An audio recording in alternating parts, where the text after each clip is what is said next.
epekto ng bagyong Karina at Amaga. Sa ngayon, nakataas na ang number 2 sa Batanes. Signal number 1 naman sa Cagayan, kabilang ang Babuyan Islands, eastern portion ng Isabela, northern portion ng Apayao at northern portion ng Ilocos Norte. Muli po, delikadong maglayag ang anumang pandagat sa mga lugar na nabanggit dahil sa malakas na hangin at malalaking alon. Huling nakita ang bagyong Karina sa layong 325 kilometers east-northeast ng Basco, Batanes. Taglay nito ang lakas ng hangin na 150 kilometers per hour at pagsumpapalo sa 185 kilometers per hour kumpara kahapon. Paagya naman bumilis ang kilos nito at ngayon pakilaga na sa bilis na 20 kilometers per hour. Sa forecast track ng Pag-asa, posibleng mag-landfall muna yan sa northern portion ng Taiwan bukas ng gabi o bukas ng umaga. Saka ito lalabas ng Philippine Area of Responsibility. Ang Taiwan po kasi ay nasa loob ng PAR.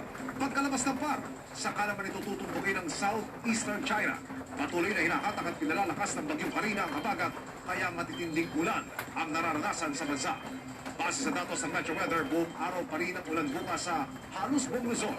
Malalakas na buhos ng ulan ang inaasakan lalo na sa Ilocos Region, Central Luzon at Mindoro Provinces.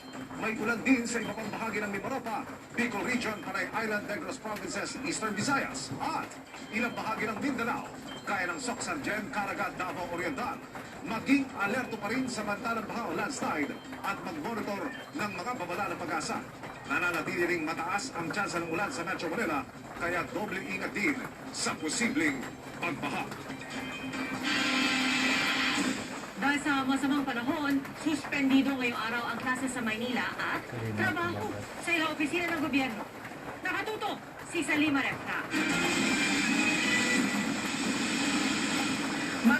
Umuos ang ulan sa lungsod ng Maynila. Sinabayan pa yan ng malakas ring ng hangin. Ang motorsiklong ito di na kinayang ulan at hangin. Mamaligtad naman ang payong ng ilang commuter. Abot gutter ang baha sa Taft Avenue sa tapat ng NBI at sa may PGH. Kanya-kanyang lusong sa baha ang mga commuter na pahirapan ang pagsakay. Baka maging sa ilang bahagi ng Ross Boulevard. Maaga nagsuspindi ng klase sa mga pribadong eskwelahan ng lungsod ng Maynila. Wala pa naman pasok talaga sa public schools na sa susunod na linggo pa ang pasukan. Alas 2 naman ng hapon ang iniutos ng Malacanang ang suspensyon ng trabaho sa mga opisina ng pamahalaan, maliban na lang sa mga ahensya at opisina sa emergency response.